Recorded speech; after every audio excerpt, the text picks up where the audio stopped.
जय श्री हरि। क्या आप जानते हैं कि शास्त्रों में एक ऐसा महीना बताया गया है जिसके पुण्य से नरक के राजा यमराज भी चिंतित हो गए थे। उन्हें लगा कि सबने ये पुण्य कर्म कर लिए तो नरक पूरी तरह खाली हो जाएगा। आज है वैशाख महात्म का 12वां अध्याय। आज की कथा में हम जानेंगे कि कैसे वैशाख के पवित्र स्नान और दान ने यमपुरी में हल्ला मचा दिया था। वो कौन सा ऐसा काम है जो आपके पितरों को नरक के भयंकर यातनाओं से छुड़ा सकता है। आज का ये अध्याय हमारी आंखें खोल देगा कि हम अनजाने में कितना बड़ा पुण्य छोड़ रहे हैं। मैं हूं नीरू शर्मा, आस्था और उपाय में। चलिए शुरू करते हैं ये चमत्कारी 12वां अध्याय। यम बोला, हे शंभो, हे ब्राह्मण, मेरी बात सुनो। मेरा लोप हो गया है। मैं मरने से भी अपने पदखंडन को अधिक मानता हूँ। हे कमलासन, अपने स्वामी के यहाँ रहकर उसका धन जो नियुक्त किए कार्य को नहीं कर पाता है वह गुण बनता है। जो प्रागवान लोभ से राजा के चित्त को बिना कार्य खाता है तिर्यक योनि में जा 300 कल्प तक नरक भोगता है। जो निष्प्रह होकर अपने स्वामी का काम पूरा नहीं करता है वह घोर नरक भोगकर कौवा की योनि पाता है। जो अपने कार्य में तत्पर रहकर स्वामी के कार्य को बिगाड़ देता है वह 300 कल्प तक चूहे की योनि पाता है।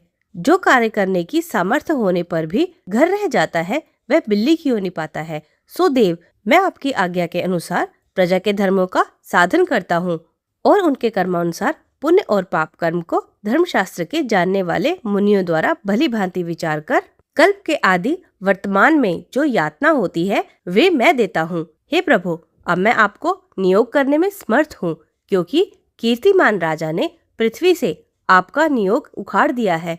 इस राजा के भय से समुद्र पर्यंत सब पृथ्वी के मनुष्य वैशाख के कर्तव्य धर्मों का पालन करते हैं और प्रजा ने सब पितृश्रवों की पूजा, अग्निहोष्टमादि यज्ञ, तीर्थ यात्रादि सब शुभ कर्म, सांख्य योग, प्राणायाम करना, होम और स्वाध्याय का नाम लेना तक छोड़ दिया और अनेक प्रकार के पाप करने पर भी उनके वंश के, माता के वंश के व श्वशर तक के वंश के 26 पीढ़ियों तक की पितृश्रव सब पापों से मुक्त होकर दिव्य देह धारण कर मेरे मार्ग छोड़ विष्णु लोक को हरि भगवान के पास चले जाते हैं। अतः अब इस काम पर मुझको रखने की क्या आवश्यकता है। यह आपका दिया हुआ दंड और पट आपके चरणों में रखा है। हे ब्राह्मण, जो अनेकों तीर्थ स्थान से दान, तप, व्रत करने से, अनेक प्रकार के धर्माचरण करने से, प्रयास में पतन होने, रण में मरने, भृगु के पतन या काशी में मरने से, यज्ञादि करने से देवगति नहीं मिलती है, जो मेष की संक्रांति में प्रातःकाल स्नान कर भगवान का पूजन कर कथा श्रवण करे और वैशाख महात्म्य सुने और यथोचित वैष्णवीय धर्मों का संपादन करे तो वह विष्णु लोक का अधिपति हो जाता है। राजा की आज्ञा से वैशाख के कर्मों को कर सभी मनुष्य वैकुंठ को चले जाते हैं। यह राजा मेरा बड़ा शत्रु है और तुम्हारा तो बहुत ही। हे जगतपते, इस राजा का निग्रह करना उचित है। यदि हम उसकी उपेक्षा कर देंगे तो केवल विष्णु भगवान के चरणों की आश्रय लेकर यह राजा इस संपूर्ण लोक को वैकुंठ ले जाएगा, इसमें संदेह नहीं है।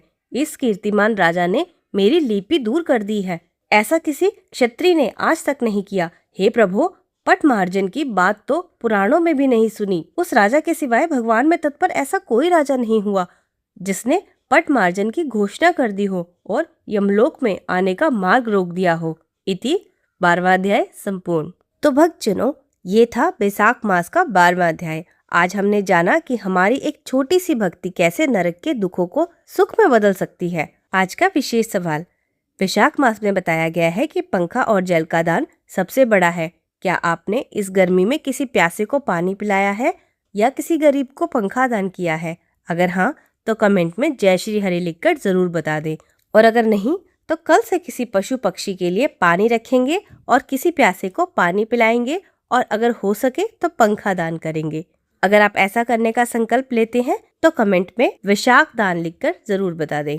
कल की कथा बिल्कुल मिस मत कीजिएगा। इस वीडियो को लाइक करें और अपने परिवार के व्हाट्सएप ग्रुप में शेयर जरूर करें ताकि सबका उद्धार हो सके। मिलते हैं कल सुबह ठीक 6 बजे। प्रेम से बोलिए लक्ष्मी नारायण जी की जय।